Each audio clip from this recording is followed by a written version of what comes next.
Radio মেলনের আজকের নিবেদন যোগেন্দ্র কুমার চট্টোপাধ্যায়ের কাহিনী গার্ড ভূত। গল্পটি ভালো লাগলে লাইক এবং শেয়ার করতে ভুলবেন না এবং আরও নতুন নতুন গল্প শোনার জন্য সাবস্ক্রাইব করুন আমাদের official YouTube channel Radio Melon 90.4 FM।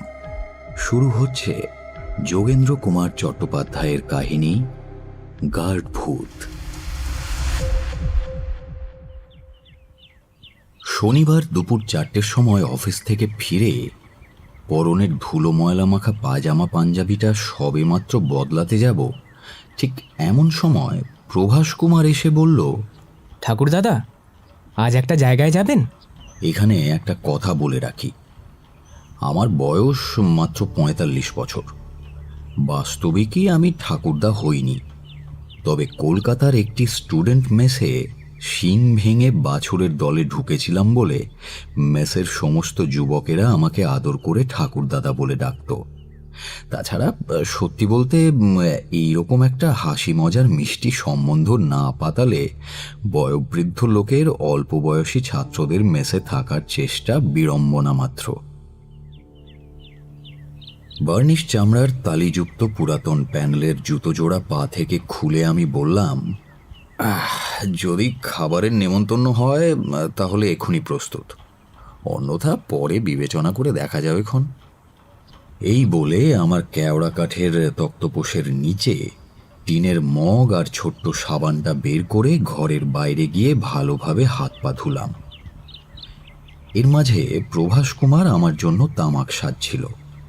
তারপর ঘরে এসে এক হাতে পাখা এবং অন্য হাতে হুঁকোটা নিয়ে কলকের আগুনটায় ফুঁ দিচ্ছি।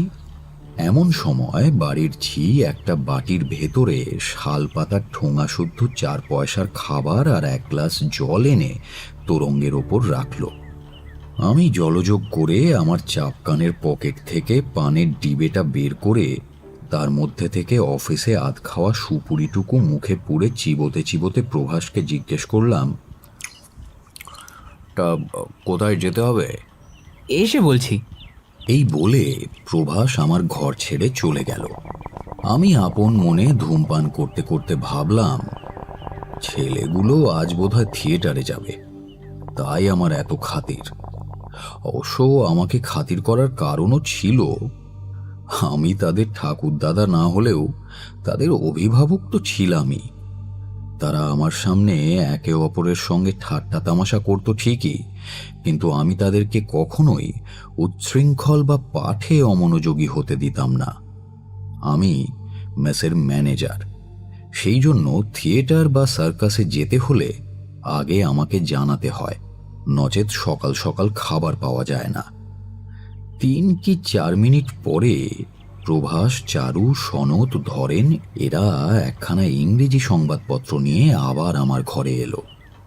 এসেই কাগজে নীল পেন্সিলে দাগ দেওয়া একটা অংশ আমাকে পড়তে দিল। কাগজখানা উল্টিয়ে দেখলাম 10ই সেপ্টেম্বর তারিখের স্টেটসম্যান। আজ তারিখ 13ই, সুতরাং কাগজখানা 3 দিনের পুরনো। চিহ্নিত অংশের ওপরে লেখা আছে, দ্য চন্দননগর ঘোস্ট স্টোরি। যা পড়লাম তার অর্থ মোটামুটি এই রকম যে চন্দননগর স্টেশনের উত্তর দিকে ডিস্ট্যান্ট সিগন্যালের কাছে একটি ভূত রাত্রে আলো দেখায়। অনেকেই নাকি সেই আলো স্বচক্ষে দেখেছে। লেখক মহাশয়ও নিজের চোখে এই আলো দেখেছেন বলে জোরালো দাবি জানিয়েছেন।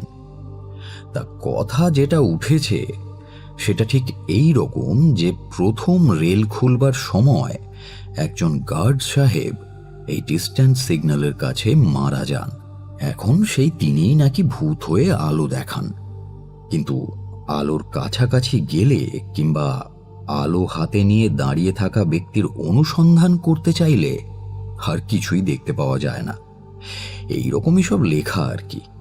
তাই ছেলেরা সব ক্ষেপে উঠেছে যে আজ তারা ভূত দেখতে যাবে। সুতরাং আমার অনুমতি এবং সাহচর্য দুটোই তারা চায়। এবারে আমার নিজের বিষয়ে একটু বলে রাখি। আমি শ্রী হীরালাল মিত্র স্বয়ং ভূত মানি, কিন্তু ভূতকে ভয় করি না। কথাটা আত্মশ্লাঘা নয়, কিন্তু কেন জানি না ভূতের অস্তিত্বে বিশ্বাস থাকলেও ভূতে ভয় আমার বিন্দুমাত্র নেই। আমাদের মেসে 3-4 জন মেডিকেল কলেজের ছাত্র ছিল। তারা মরা টরা কাটে, মরার হাড় নিয়ে নাড়াচাড়া করে এবং অসংখ্য ভূত সমাকুল কলেজ হাসপাতালে রাত্রি জেগে নাইট ডিউটিও করে। সেই জন্য তারাও ভূত মানত না। তারা আমার কাছে ভূতের গল্প শুনে হেসে উঠত এবং সেই সবই আমার কল্পনাপ্রসূত কাহিনী, অতিরঞ্জিত গল্প এইসব বলে অগ্রাহ্য করত। জ্যামিতির বিন্দু কল্পনা করে তার উপর এত বড় একটা অঙ্কশাস্ত্র গঠন হতে পারে, কিন্তু ভূতের অস্তিত্ব স্বীকার করে জগতের দুর্লভ এবং দুর্বোধ্য রহস্য মীমাংসা করতে তারা প্রস্তুত নয়। সেখানে তারা নানারূপ বৈজ্ঞানিক ব্যাখ্যা আবিষ্কার করে কথঞ্চিত আত্মপ্রসাদ লাভ করে। তাছাড়া স্নায়বিক বিকার এবং দৃষ্টিভ্রম, এই দুটোই জগতের 15.5 আনা ভূত এমনিই তাড়িয়ে দেয়। তাই আমি মনে করতাম, একবার একটা সুবিধে পেলে এদেরকে দেখিয়ে দেব যে ভূত আছে কি নেই। আমি প্রতি সপ্তাহান্তে না গিয়ে বেতন পাওয়ার পর মাসে একবার করে বাড়ি যেতাম। তাই মনে করলাম আজ একবার ভৌতিক ব্যাপারটা দেখে আসাই যায়। উৎসাহ যে আমারও কম ছিল তা নয়, তবুও মনের ভাবটা মুখে খুব একটা ফুটিয়ে না তুলে খানিক গলা ঝেড়ে বললাম, আজ থাক, শনিবার রাত্রি, বারটা খুব একটা ভালো নয়। আমার আপত্তি শুনে সকলে একেবারে হো হো করে উচ্চকণ্ঠে হেসে উঠল। ঠাকুর দাদা এতদিন মরা ভূতের গল্প করতেন, আজ জীবন্ত ভূতের কথায় ভয় পেয়েছেন? হ্যাঁ, তা হবে না। আজ ঠাকুর দাদাকে নিয়ে যেতেই হবে। আমরা ভূতের ভাষা বুঝি না, আজ আপনাকে আমাদের ইন্টারপ্রিটার হতে হবে। হ্যাঁ, আমার তো 16 আনা যাওয়ার ইচ্ছে ছিল, কিন্তু কিছুক্ষণের জন্য কেবল ছোকরাগুলোর সঙ্গে রঙ্গ করছিলাম। অবশেষে আমাদের যাওয়াই স্থির হলো। রান্নার ঠাকুরকে ডেকে সকাল সকাল খাবার দাবারের বন্দোবস্ত করতে বললাম, আর ওদিকে ছেলেরা ভূত ধরবার বন্দোবস্ত করতে লাগলো। সময়টা বর্ষাকাল, তাই সকলেই সঙ্গে করে ছাতা নিয়ে বের হলো। কারোর কাছে লাঠি ছিল না, কিন্তু 2-1 জন সাথে করে পাতলা স্টিক গোছের ডান্ডা নিয়েছিল। কিন্তু মনে হয় না এই সামান্য কিছু ভূত ধরবার পক্ষে আদর্শ উপকরণ। ডাক্তারির ছাত্ররা গোপনে গোপনে আবার ছুরিও সঙ্গে নিল। বোধহয় তারা মনে করেছিল ভূত বাধ্য শিষ্যের মতো তাদের সামনে হাত পা ছড়িয়ে শুয়ে পড়বে, আর তারা অবাধে ওনাদের অঙ্গ প্রত্যঙ্গের মধ্যে ছুরি চালিয়ে ভেতরের স্বরূপ আবিষ্কার করবে। একজন তো আবার তার স্বাদের অপেরা গ্লাসটাও সঙ্গে নিল। তারপর ভারী গম্ভীর মুখ করে আমাকে জিজ্ঞেস করলো, ঠাকুর দাদা, ভূত ধরার জন্য কোনো যন্ত্র নেবেন না? যন্ত্র আমার সঙ্গে আছে। তাই নাকি? কি যন্ত্র? বিশ্বাস, একাগ্রতা আর ইচ্ছে শক্তি। ঠাকুর দাদার বুজরুকিটুকু খুব আছে।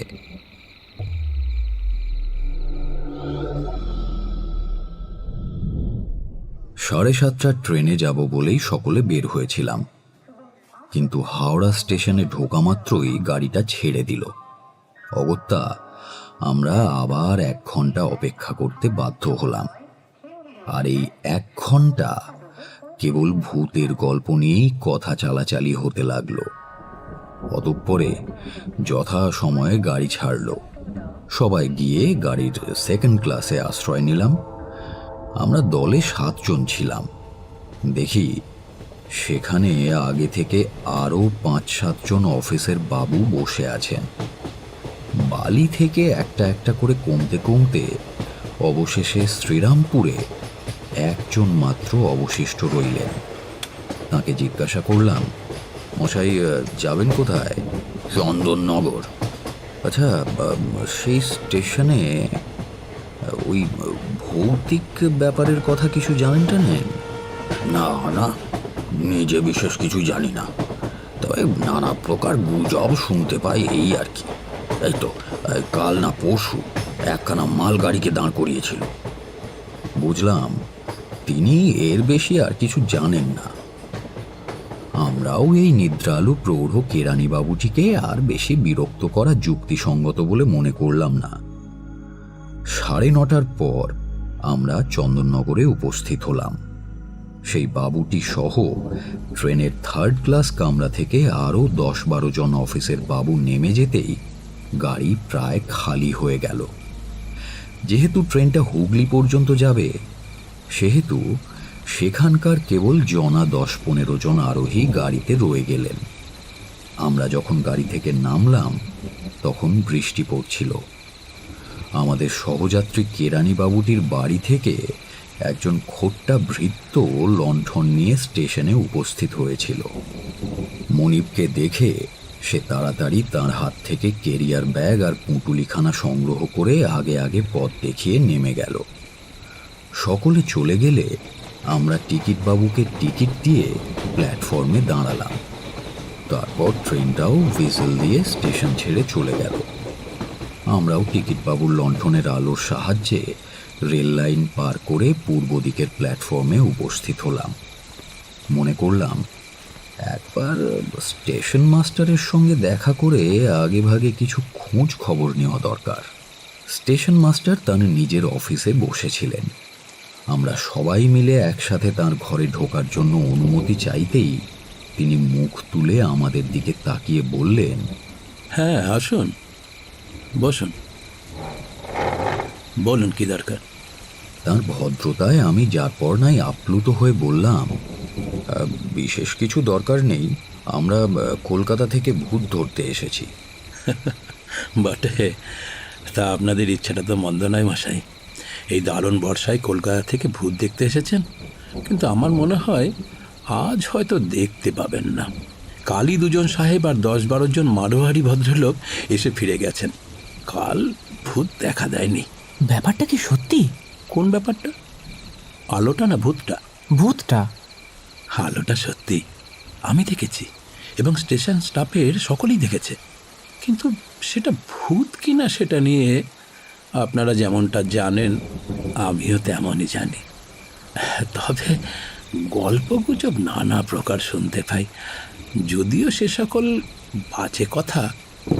কথা বলতে বলতে তিনি প্ল্যাটফর্মে হেঁটে এসে উত্তর দিকে আঙুল নির্দেশ করে বললেন, ওই যে দেখতে পাচ্ছেন ভূত, দেখুন। আমরাও তখন মাস্টারবাবুর সঙ্গে সঙ্গে বাইরে এসে দাঁড়ালাম। তার কথা শোনা মাত্র সকলে মহা কৌতূহলী হয়ে উত্তরের ডিস্ট্যান্স সিগন্যালের দিকে চেয়ে দেখি লাইনের ধারে একটা বেশ উজ্জ্বল আলো জ্বলছে। ওপরের সিগন্যালের মাথায় নক্ষত্রের মতো 2টো আলো জ্বলছে। আমি জিজ্ঞেস করলাম, কোন আলোটা, নিচেরটা না ওপরেরটা? হ্যাঁ, উপরে তো সিগন্যালের আলো, নিচের আলোটা আমরা জ্বালাইনি। প্রত্যেক দিন যেমন থাকে না তেমনই সারা রাতও থাকে না, হয়তো এখনই অদৃশ্য হতে পারে। ও, তা এখান থেকে ও আলো কত দূর? অনেকটা, প্রায় 8 মাইল হবে। কেন, আপনারা যাবেন নাকি? ইচ্ছে তো করছে। আপনি কি পাগল হয়েছেন? একে তো মুষলধারে বৃষ্টি পড়ছে, তাছাড়া লাইনে ভয়ানক সাপের ভয়। বর্ষাকালে প্রায় প্রতিদিনই গাড়ির চাকায় সাপ কাটা যায়। ভূতের হাতে পড়বার আগেই সাপের মুখে গিয়ে পড়বেন, নতুবা আপনি হয়তো ভিজতে ভিজতে অর্ধেক পথ যাবেন, আর হয়তো তখনই আলোটা অদৃশ্য হয়ে গেল। ঠিক এমন সময় আমরা দেখতে পেলাম সেই নিচের আলোটা লাইনের ধার ছেড়ে লাইনের ঠিক মাঝখানে এসে দাঁড়ালো। আমার উৎসাহ কৌতূহল দুই বেড়ে গেল। ভালোই বুঝতে পারছিলাম যে স্টেশন মাস্টার মহাশয় ভদ্রতার খাতিরে আমাদেরকে এই বিপদসংকুল স্থানে যেতে দেবেন না, অথচ আমরা যাব বলেই কলকাতা থেকে এসেছি। বড় মুশকিলে পড়লাম। তিনি অনুমতি না দিলে আমরা লাইনের ধার দিয়ে যেতেও পারি না, সেটা সরাসরি বেআইনি কাজ হবে। আমার মনে পড়ল যেখানে আলোটা দেখা যায় সেখানে একটা সাঁকো আছে। যদি স্টেশনের বাইরে দিয়ে ফরাসডাঙ্গার গড়ের ধারে ধারে সেই সাঁকোর কাছে যাওয়া যায়, তাহলে যেমন সাপের কামড়ের ভয় থাকে না, তেমনি একেবারে ওই সিগন্যালের কাছাকাছিও পৌঁছে যাওয়া যায়। কিন্তু সকলের সঙ্গে দল বেঁধে যাওয়াটা ঠিক হবে না। এমন সব রোমাঞ্চকর রহস্য একাকী দেখতে যাওয়ার আনন্দই আলাদা। তাছাড়া বলাও যায় না সেখানে গিয়ে যদি খারাপ কিছু ঘটে যায়। বিপদ সংকুল স্থানে কেন এইসব ভদ্রবাড়ির ছেলেপিলেদের নিয়ে যাব? তাই মনে মনে একা যাওয়ার সংকল্পটাই বহাল রাখলাম, কিন্তু মুখে খানিক হতাশ ভাব এনে ছেলে ছোকরাগুলোকে বললাম, মাস্টারবাবু যা বলছেন তা কোনোটাই মন্দ কথা নয়, বুঝলি? কাজ নেই আর ওখানে সাপের মুখে গিয়ে। এইখান থেকে যেটুকু ভূত পেয়েছি সেটুকু দেখেই ফিরে যাওয়া যাক। উপায়ান্তর না দেখে আমার প্রস্তাবে সকলেই একে একে সম্মত হলো। ডাক্তারি পড়ুয়ারাই সবার আগে সম্মত হলো। ভূতের ভয়ের চেয়ে জলে ভিজে সর্দিতে ভুগবার ভয় তাদের বেশি। সুতরাং ডাক্তারি নবিশীদের পরামর্শে সকলেই তাদের কথায় সায় দিল। অবশেষে সিদ্ধান্ত হলো যে জল ছাড়লে, জ্যোৎস্না উঠলে একজন খালাসি এবং 2টি লণ্ঠন ও লাঠি সোঁটা সঙ্গে নিয়ে সকলে ভূত ধরতে যাব। প্রথমেই বলেছি, আমার ইচ্ছে ছিল না যে এই যুবকেরা সর্পসংকুল স্থানে ভিজতে ভিজতে যাক। যদি কোনো দুর্ঘটনা ঘটে তাহলে আমাকেই দোষী হতে হবে, কেননা আমি দলপতি, সর্বাপেক্ষা বয়োজ্যেষ্ঠ। বাড়ি থেকে বের হওয়ার সময় এই সাপের কথাটা আমার মাথায় আসেনি। কলকাতায় বাস করে অন্ধকার রাত্রি আর সাপের কথা এক প্রকার প্রায় ভুলেই গিয়েছিলাম। স্টেশন মাস্টারের অনুগ্রহে আমরা 2nd ক্লাস বসবার ঘরে জায়গা পেলাম। স্টেশনের কাছাকাছি ফরাসিদের থানায় ঢং ঢং করে 10টা বাজল। সকলে বসে গল্প করতে লাগলো। আমি চুপচাপ কাউকে কিছু না বলে প্ল্যাটফর্মে এসে দাঁড়ালাম। দেখলাম বৃষ্টিটা অনেকখানি ধরেই গেছে। পেছন থেকে বীরেন হঠাৎ বলল, ঠাকুরদাদা কোথায় যান? ওই স্বভাবের ডাকে সাড়া দিতে। আমার কথার অর্থ তারা বুঝলো কিনা জানি না, কিন্তু আর বিশেষ কিছু জিজ্ঞাসা করলো না। যে যার মতো গল্পে মত্ত হয়ে পড়ল। আমি স্টেশনের বাইরে এসে গড়ের ধারে পড়লাম। গড়ের পথ ধরে অন্ধকারে শুক্লপক্ষের মেঘাবৃত রজনীর সামান্য আলোতে পথ দেখে সেই সাঁকোর উদ্দেশ্যে চললাম। যে স্থানে সাঁকোটা আছে সেই স্থানটাকে গোঘাটা বলে। খানিকটা গিয়ে গড়ের পথ ছেড়ে আবার রেলের দিকে পশ্চিম মুখে ফিরলাম। স্থানটা জনশূন্য। কাছে একটা শান বাঁধানো ঘাটওয়ালা পুকুর, একখানা ভাঙা চালের কুটিরও আছে। আমি সাঁকোর পাশ দিয়ে রেল লাইনের ওপরে উঠলাম। উঠেই সামনে উত্তর দিকে প্রায় 100 হাত দূরে সেই আলোটা দেখতে পেলাম। তেমনই উজ্জ্বল, তেমনই স্থির, ঠিক যেন রেলওয়ের লণ্ঠনের আলো। একবার পেছনে চেয়ে দেখলাম স্টেশনের প্ল্যাটফর্মে সারি সারি আলো জ্বলছে। আমি আমার সেই সামনের আলোর প্রতি দৃষ্টি রেখে এগোতে লাগলাম। মনে একটু একটু ভয় হলো। ভূতের ভয় নয়, ভয় হলো যদি কোনো কলের গাড়ির গার্ড আমায় এখন এইখানে দেখতে পায়, তাহলে নির্ঘাত আমায় গ্রেপ্তার করতে পারে। মনে করতে পারে হয়তো আমি ভূত সেজে ভয় দেখাবার চেষ্টা করছি, অথবা আমার আগে যদি কোনো অস্ত্রধারী লোক ভূত মারতে এসে কাছে লুকিয়ে থাকে আর আমাকে দেখে ভূত মনে করে গুলি করে, তাহলেও মহাবিপদ। যখন আলোটার কাছ থেকে আমি প্রায় 20 হাত দূরে দাঁড়িয়ে হঠাৎ দেখি আলোটা বামে আর ডানে নড়ছে। আমি স্থির হয়ে দাঁড়িয়ে পড়লাম। মনে হলো যদি ভূত না হয়ে আলেয়া হয়, তাহলে বিষাক্ত বায়ুতে আমার প্রাণটা গেলেও যেতে পারে। একবার ভাবনা হলো আর না এগিয়ে ফিরে যাওয়াই ভালো। আবার মনে হলো এতটা এসে ব্যাপারখানা কি সেটা না দেখে ভয়ে হাল ছেড়ে দেব? সেটাও তো যুক্তিসঙ্গত নয়। সত্যি বলতে কি, তখনও পর্যন্ত আমার মনে কিছুমাত্র ভূতের ভয় হয়নি। আমি আলোর দিকে স্থির দৃষ্টি রেখে ধীরে ধীরে এগোতে লাগলাম। বোধহয় আর 10-12 পা এগোলেই আলোটা স্পর্শ করে ফেলতে পারবো।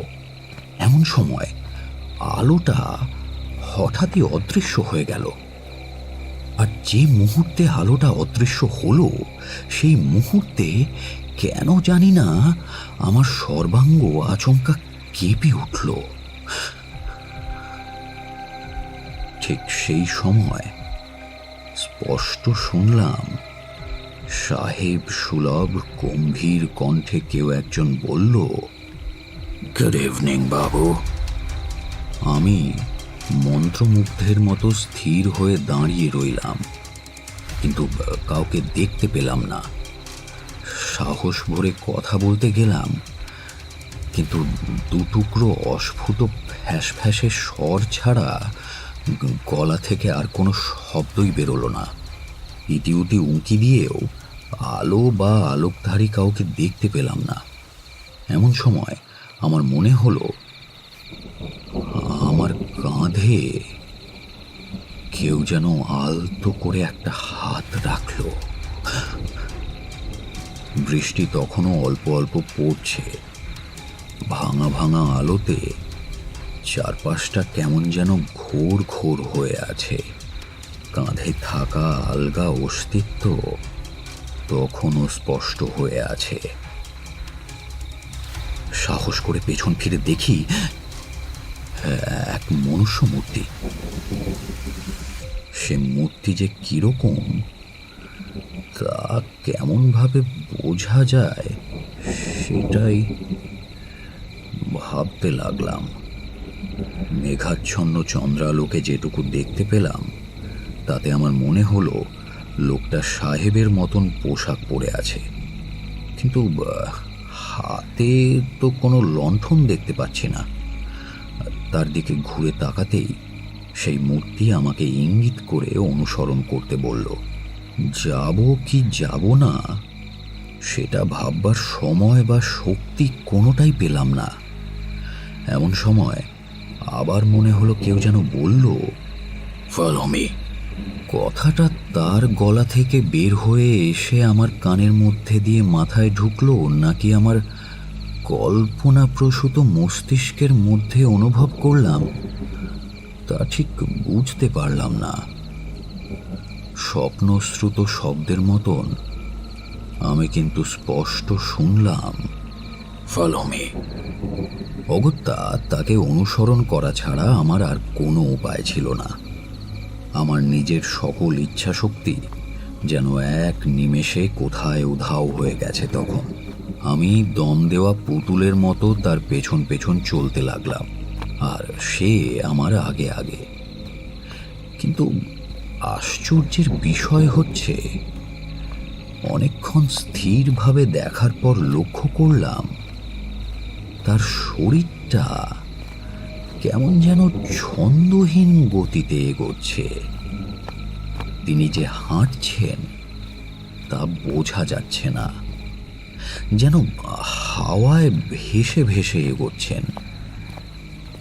বাইসাইকেলে এগিয়ে চলা ব্যক্তির শরীর যেমন সমানে চলে যায়, শরীরের অধ ঊর্ধ্ব আন্দোলিত হয় না, ঠিক তেমনভাবেই যেন সমানভাবে এগিয়ে যাচ্ছে লোকটি। আমার মনে হলো তার পা জোড়া যেন পৃথিবীর মাটি স্পর্শ করছে না। আমি প্রাণপণে দেখার চেষ্টা করলাম, কিন্তু অন্ধকারে কিছুই দেখতে পেলাম না। গোঘাটার সাঁকোর ওপর এসে সেই রেল লাইন ছেড়ে নিচে নামলো, আর আমিও তাকে অনুসরণ করলাম। রেলের তারের বেড়াও তাকে বাধা দিতে পারল না। সে বেড়া গলে অথবা উল্লঙ্ঘন করেও গেল না। যেমন সমান যাচ্ছিল তেমনই সমান যেতে লাগলো। আমি তার প্রতি স্থির দৃষ্টি রেখে এগিয়ে যাচ্ছিলাম। তারপর তারের বেড়া টপকে আমিও তার পথ ধরেই এগিয়ে চললাম। অন্ধকার ঘরের মধ্যে ধুনোর ধোঁয়া যেমন দেখতে পাওয়া যায়, আমিও এই মূর্তি ঠিক সেই প্রকারই দেখতে পেলাম। একটু দৃষ্টি স্থির করে তার প্রতি চাইতেই মনে হলো তার স্বচ্ছ শরীরের ভেতর দিয়ে ওপারের বৃক্ষাদি যেন দেখা যাচ্ছে। আবার সেই বৃক্ষাদি দেখবার চেষ্টা করলে তার শরীর চোখের সামনে অন্তরাল হয়ে দাঁড়ায়। ঠিক বুঝতে পারলাম না তার দেহটা স্বচ্ছ কি অস্বচ্ছ। ধুনুচির আগুনে ধুনোর ধোঁয়া যেমন কতকটা জ্যোতির্ময় দেখায়, তার শরীরও কিছুটা যেন সেই প্রকারই জ্যোতির্ময়। মনে হলো খুব গাঢ়তম অন্ধকার হলেও হয়তো একে ঠিক এমনিভাবেই দেখতে পাওয়া যেত। তার অনুসরণে পথে আর একটু এগিয়ে এসেছি, এমন সময় এক বিকট চিৎকার করে আমি প্রায় মূর্ছিত হয়ে পড়লাম। পর মুহূর্তেই শব্দের কারণ বুঝতে পারলাম। একখানা ইঞ্জিন আসছে, এ তারই হুইসেল। গাড়ি আসতে দেখে সেই মূর্তি পেছনে ফিরে দাঁড়ালো। ইঞ্জিনের আলোতে চকিতের ন্যায় তার মুখখানা দেখে নিলাম। সে মুখ যেন সাদা খড়ি দিয়ে তৈরি। মানুষের মুখ কি এত বিবর্ণ আর ফ্যাকাশে হতে পারে? গাড়ি চলে গেল। আমি তাকে আবার অনুসরণ করতে লাগলাম। অনুসরণ করতে করতে এক সময় সেই বাঁধা ঘাটে এসে উপস্থিত হলাম। এবারে মূর্তিটা আমার দিকে ফিরে বেশ সুস্পষ্ট স্বরে বিশুদ্ধ বাংলা ভাষায় বলল, বসো হীরালাল। আমি তো অবাক, যদিও অবাক আগেই হয়েছিলাম, এক্ষণে বিস্ময়ে প্রায় অজ্ঞান হয়ে পড়েই যাচ্ছিলাম যেন। আমার নাম জানলো কি করে রে বাবা? ঘাটে একটা বসবার স্থান দেখিয়ে সে আমাকে আবার বলল, এইখানটায় বসো। এই বলে সে আমার কাঁধে হাত রেখে বসিয়ে দিল। তারপর বলল, তুমি খুবই সাহসী, আজ তার পুরস্কার পাবে। আমি মনে করলাম অন্ধকার রাত্রে পুকুর পাড়ে নির্জন স্থানে পুরস্কার দেবার কাল এবং স্থানটা ঠিক হয়েছে। আর পাত্রও মন্দ নয়। একজন জীবন্ত বাঙালি কেরানি আর একজন মৃত সাহেব ভূত আমার চিন্তায় বাধা দিয়ে মূর্তিটা বলল, আজ তুমি পুরস্কার পাবে, যা জানতে এসেছ তা জানবে।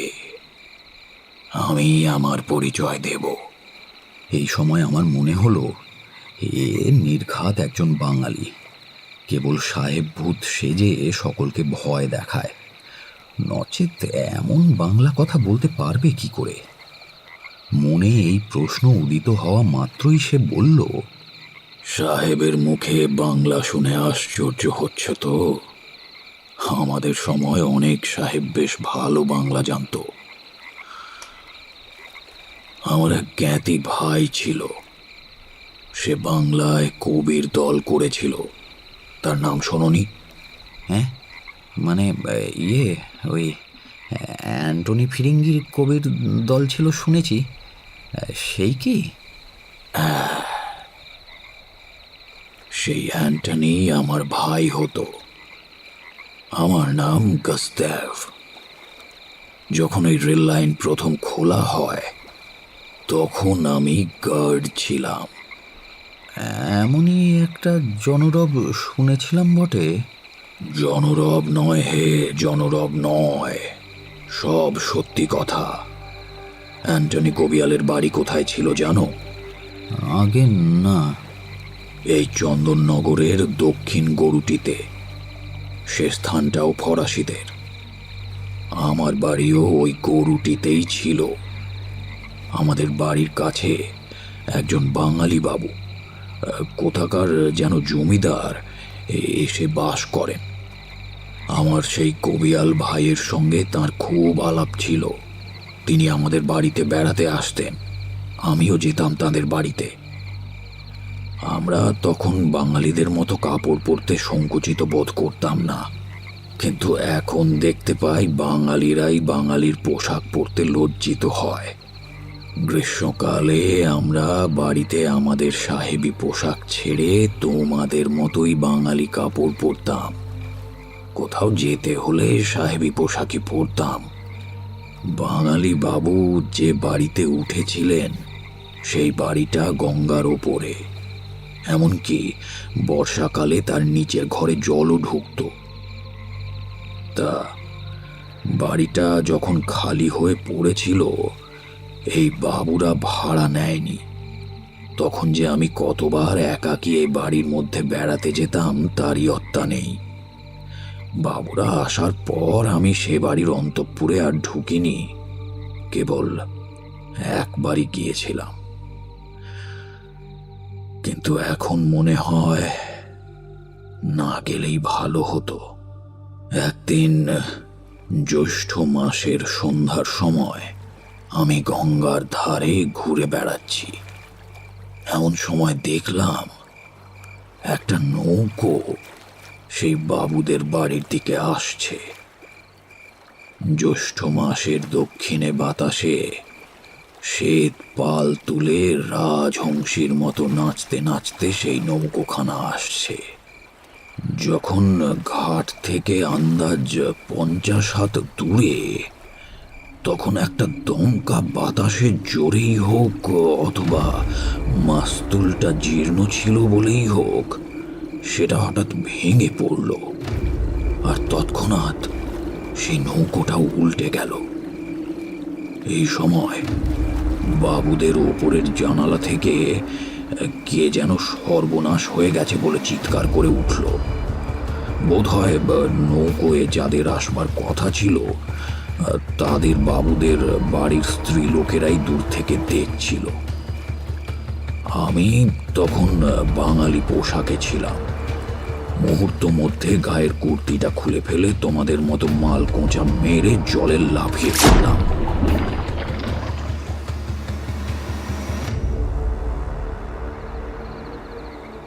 আমি অবাক বিস্ময়ে হতবাক হয়ে গাস্তেব সাহেবের কথা গোগ্রাসে গিলছিলাম। কোনো রকমে জিজ্ঞাসা করলাম, তারপর? তারপর আর কি, নৌকাটা যেখানে ডুবেছিল বায়ুর বেগে সেখান থেকে অনেকটা কাছে এসে পড়লাম। নৌকোটা উপুর হয়ে বৃহৎ তিমি মাছের মতো ভাসছিল। আমি ডুব দিয়ে নৌকোর নিচে গেলাম আর হাত বাড়িয়ে কোনো রকমে ভেতরে প্রবেশ করলাম। এমন সময় আমার মাথায় সবলে মুষ্টির আঘাত লাগলো। বুঝলাম আরোহীরা তখন নিজেদের প্রাণ বাঁচানোর জন্য ভেতরে ছটফট করছে। তৎক্ষণাৎ সেই মুষ্টিবদ্ধ হাতটা ধরে টেনে বের করে আনলাম আর নৌকার পাশ দিয়ে ভেসে উঠলাম।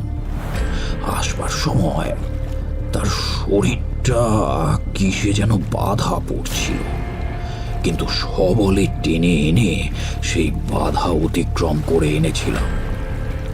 উঠে দেখি একজন মাঝি নৌকোর ওপরে চড়ে বসেছে। এদিক ওদিক আরও 3-4 জন ইতস্তত সাঁতার দিচ্ছে। আশ্রয়প্রাপ্ত দাঁড়িকে পাকড়ো বলে সেই অজ্ঞান লোকটিকে নৌকোর ওপরে তুলতে বলে আবার আমি ডুব দিলাম। আবারও সেই একই প্রকারে নৌকোর মধ্যে ঢুকে হাত বাড়ানো মাত্রই সিক্ত সুকোমল রেশমের মতো লম্বা চুলের গোছা আমার হাতে ঠেকল। আমি অমনি সেই কেশগুচ্ছ ধরে তাকে টেনে বাইরে নিয়ে এলাম। ততক্ষণে আমি অত্যন্ত অবসন্ন হয়ে পড়েছি। মগ্ন আরোহীর মুষ্টির আঘাতে আমার মাথায়ও বিষম ব্যথা অনুভব করতে শুরু করলাম। ভেসে ওঠা মাত্রই একজন মাঝি আমাকে সাহায্য করার জন্য আমার কাছে আসলো। আমি তার সাহায্যে সেই কেশগুচ্ছধারিণী রমণীকে নিয়ে নৌকোতে উঠলাম।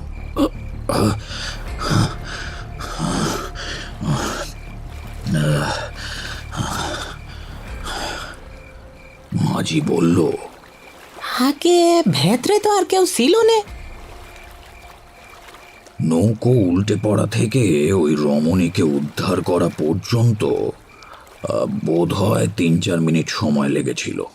কেননা যখন অর্ধ অচেতন পুরুষটিকে উদ্ধার করি তখন সে হাত পা ছুঁড়ছিল। পরে নৌকোর ওপরে উঠে পুরো অজ্ঞান হয়ে পড়ে। কিন্তু এই রমণীকে আমি অজ্ঞান অবস্থাতেই জল থেকে তুলেছিলাম। নৌকোখানা ভাসতে ভাসতে কূলের দিকে যেতে লাগলো। এর মাঝে তীরে অনেক লোকজন জমে গেল। একখানা নৌকো আমাদের সাহায্যার্থে ছুটে আসলো। আমি তীরে উঠেই নিজেকে আর ধরে রাখতে পারলাম না, সম্পূর্ণরূপে অবচেতন হয়ে পড়লাম। যখন জ্ঞান হলো তখন দেখি একটা অর্ধসজ্জিত ঘরের সুন্দর কোমল বিছানার ওপর আমি শুয়ে আছি। তবে আমার মাথায় ভয়ানক ব্যথা, বুকেও ব্যথা হচ্ছিল। ঠিক করে শ্বাস প্রশ্বাস নিতে পারছিলাম না। ঘরের একপাশে একটা প্রদীপ জ্বলছিল। আমি কোথায় আছি কিছুই বুঝতে পারলাম না। দেখলাম আমার কাছে একজন সাহেব বসে আছেন। তাকে যেন আগে কোথাও দেখেছি, কিন্তু কিছুতেই স্মরণ করতে পারলাম না। আমাকে চেয়ে থাকতে দেখে সেই সাহেবটি আমার মাথার কাছে বসে কোনো লোককে উদ্দেশ্য করে বললেন, Thank God. Look, the patient revives. He's out of danger. তার কথা শুনে বুঝলাম তিনি ফরাসি, ইংরেজ নন। অকস্মাৎ মনে পড়ল ইনি চন্দননগরের প্রখ্যাত নামজাদা চিকিৎসক ডক্টর মর্গান। আমি সসম্ভ্রমে বললাম, good evening doctor. Good morning, rather. But please keep quiet. You are too weak to talk. আমি তাও কাঁপা কাঁপা গলায় জিজ্ঞেস করলাম, Where am I? আমি কোথায়? Amongst your friends. But keep your quiet, please. এই বলে 1 চামচ ওষুধ আমার মুখে দিলেন। বোধ হয় ওটা কোনো তীব্র সুরা ছিল। ওর প্রকোপে অনেকক্ষণ চুপ করে রইলাম।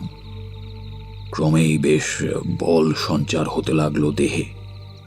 শুনতে পেলাম অন্য একটি ঘরে কোনো একটা ঘড়িতে যেন ঢং ঢং করে 4টে বাজলো।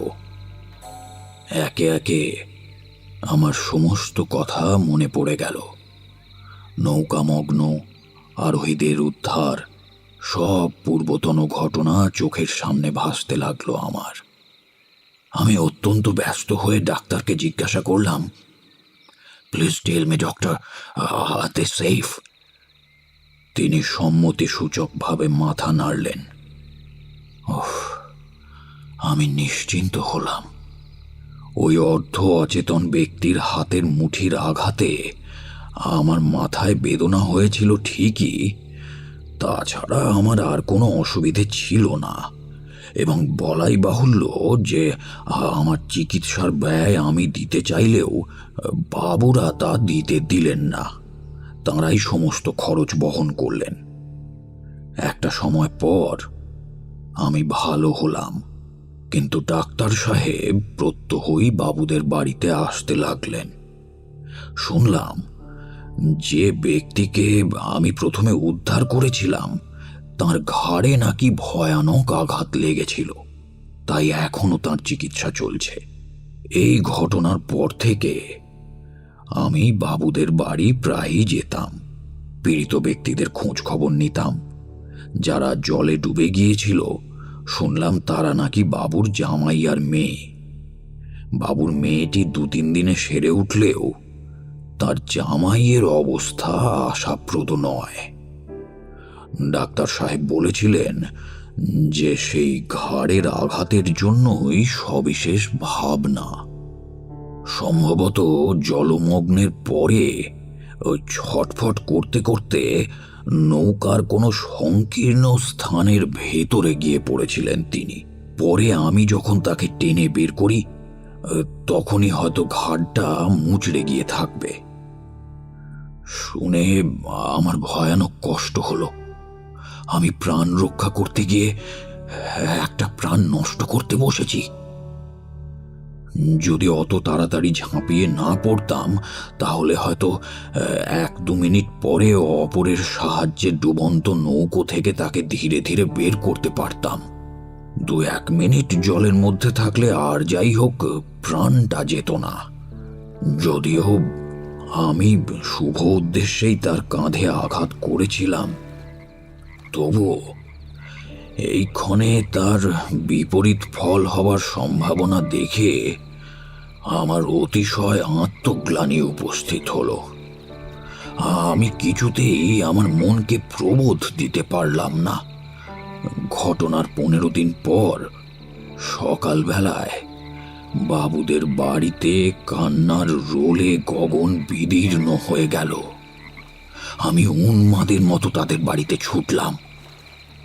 শ্লীলতা, ভদ্রতা, সামাজিকতা সমস্ত ভুলে আমি একেবারে তাদের অন্তঃপুরে গিয়ে উপস্থিত হলাম। আমার মনে হলো আমি ঘাড় মুচড়ে দিয়ে বাবুদের জামাইটিকে হত্যা করেছি। অন্তঃপুরে প্রবেশ করা মাত্র এমন সময়, ও গড, কেন যে গিয়েছিলাম। গাস্তেব সাহেবকে নীরব হতে দেখে আমি জিজ্ঞেস করলাম, এমন সময় কি? এমন সময় বছর 18-র এক অনিন্দ সুন্দরী যুবতী ঘরের ভেতর থেকে ছুটে এসে, কেন সাহেব আমাকে বাঁচালে? কেন কেন কেন বলে আমার পায়ের কাছে মূর্ছিতা হয়ে লুটিয়ে পড়ল। তখন সেখানে কেউ ছিল না, কিন্তু মুহূর্তের মধ্যে পরিচারিকারা এসে তাকে নিয়ে গেল। সেই একদিন সকালে আমি তাকে দেখেছিলাম। সেই একদিনের এক মুহূর্ত এক অনন্ত যুগ যেন। সেই অশ্রুশূন্য নয়নের উন্মাদ দৃষ্টি, আলুথালু বেশ, লম্বা মুক্ত কেশরাশি, তত সৌন্দর্য বুঝি হাস্যময়ীতেও থাকে না। আমি উন্মত্তের ন্যায় ছুটে গিয়ে তাদের বাড়ি থেকে বের হয়ে আসলাম।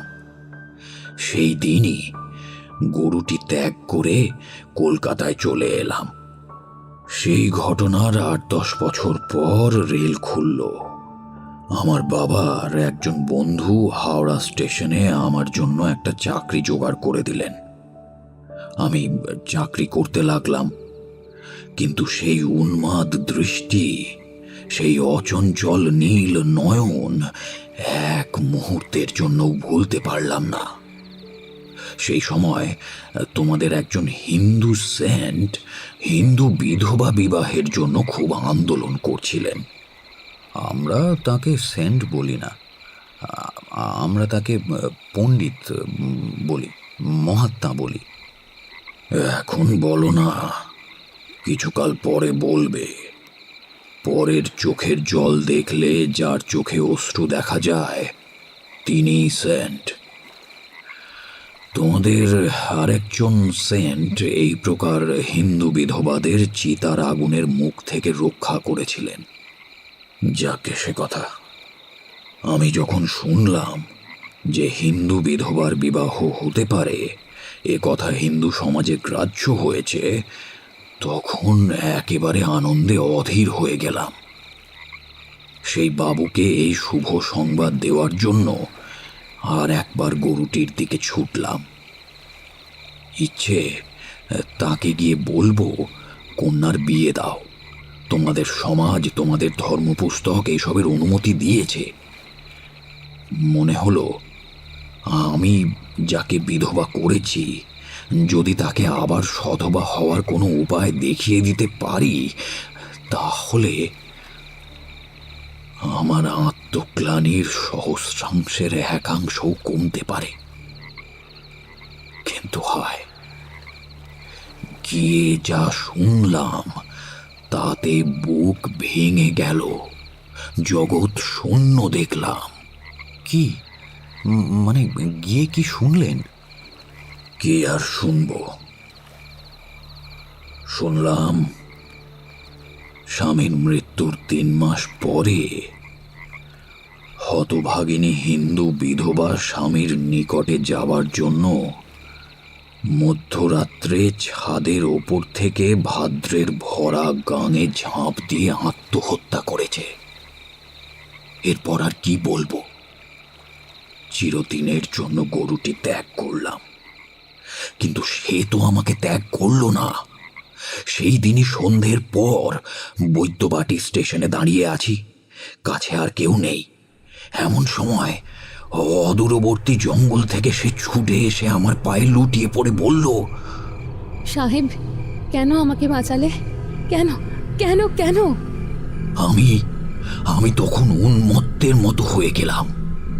দিনের বেলা বেশ কাজকর্ম করি, কোনো রকম গোলযোগ হয় না, কিন্তু রাত্রে যখন তখন সেই বিধবা এসে আমার পায়ে লুটিয়ে পড়তো আর বলতো, কেন সাহেব আমাকে বাঁচালে? অন্যমনস্ক হওয়ার জন্য আমি আমার কাজে খুব করে মনোনিবেশ করলাম। তার ফলে চাকরিতে উন্নতি হলো, কিন্তু মনে শান্তি পেলাম না। আমি গার্ড হলাম, বিয়ে থা করিনি, করতে ইচ্ছেও হয়নি। যখনই কোনো স্ত্রী লোকের বিষয়ে চিন্তা করতাম তখনই সেই আলু থালু ধুলি ধূসরিত কৃষ্ণ চিক্কন কেশবেষ্টিত একখানি সুগৌর মুখ অশ্রুশূন্য নয়নে অতি দীনভাবে আমার পানে চেয়ে থাকত। আর তখনই আমার প্রাণটা হু হু করে জ্বলে উঠত। আমি যা বেতন পেতাম তার অতি অল্পমাত্র নিজের জন্য রেখে বাকি অনেকাংশই কলকাতায় সেই সেন্টের কাছে পাঠাতাম। শুনেছি তিনি বিধবা বিবাহের জন্য নিজে অনেক অর্থ ব্যয় করছিলেন, তাই আমিও তার কাছে টাকা পাঠাতাম। যদিও তিনি কিছুই জানতে পারতেন না যে টাকাটা কে পাঠাচ্ছে, কিন্তু এত করেও সেই হতভাগিনী আমাকে ছাড়ল না। রাত্রে তার কথা মনে পড়লেই দেখতে পেতাম কে যেন আমার পায়ের কাছে লুটিয়ে পড়ে আবারও কেঁদে কেঁদে বলছে, সাহেব কেন কেন কেন?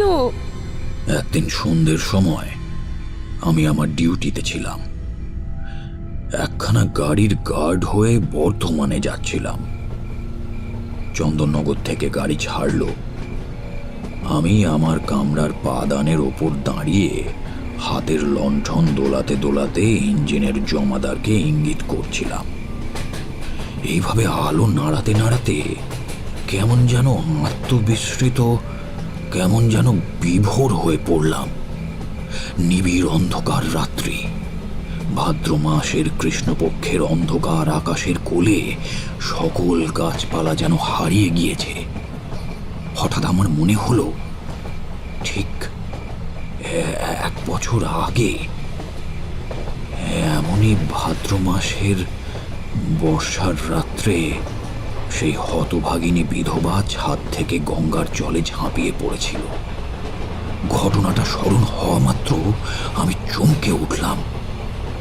তখন গাড়িখানা ওই ডিস্ট্যান্স সিগন্যালের কাছাকাছি এসেছে কেবলমাত্র। অকস্মাৎ দেখলাম সেই এই গাঢ় অন্ধকার ভেদ করে ছুটে এসে আমার পায়ে লুটিয়ে পড়ল। অন্ধকারে স্পষ্ট দেখলাম হতভাগিনী তার নীল অচঞ্চল অশ্রুশূন্য নয়ন আমার দিকে ফেরালো।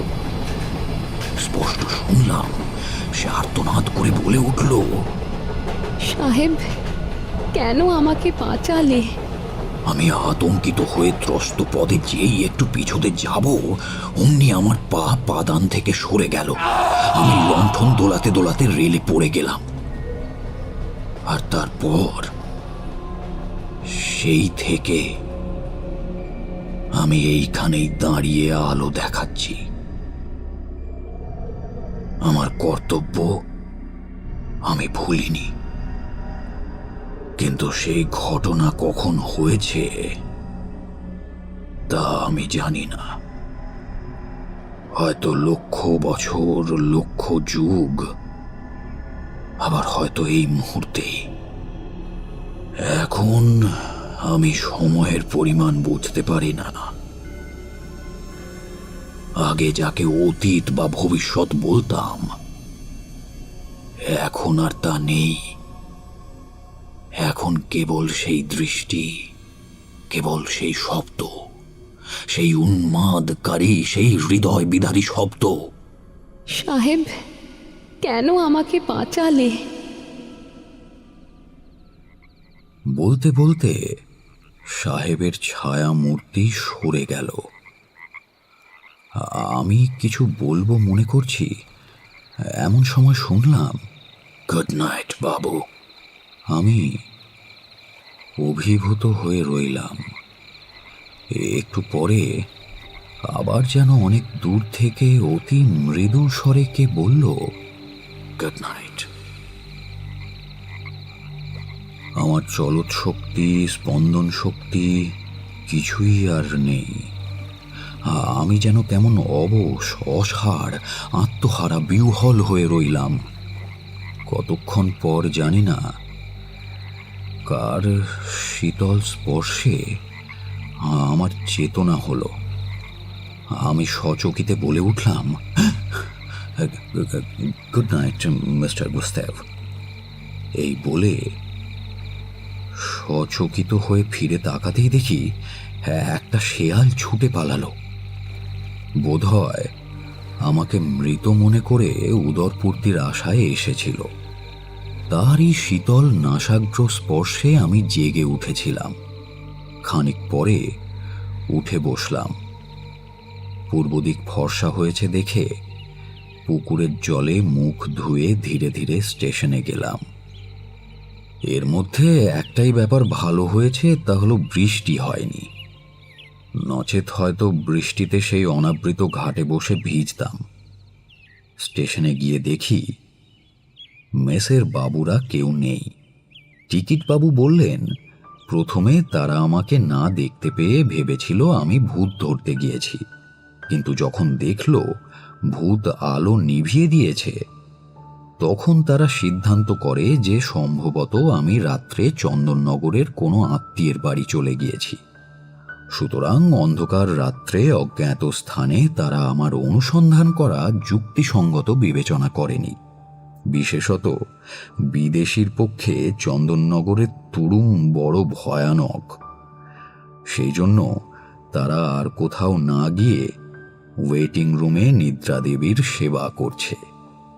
অতঃপরে সেখানে গিয়ে তাদের ঘুম ভাঙিয়ে সকালের ট্রেনে বাড়ি ফিরলাম আমরা।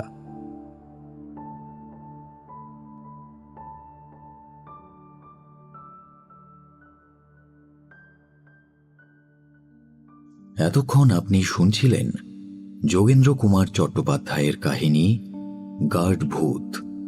স্টেশন মাস্টারের চরিত্রে দীপক, প্রভাস, জনৈক এবং মাঝির ভূমিকায় অপূর্ব, যুবতীর চরিত্রে মধুরা, গল্প পাঠে এবং অন্যান্য ভূমিকায় সায়ন, নাট্যরূপ দান Nargis, poster and publicity design divine comedy, সম্পাদনা এবং ধ্বনি পরিকল্পনা শুভজিৎ, পরিচালনায় সায়ন।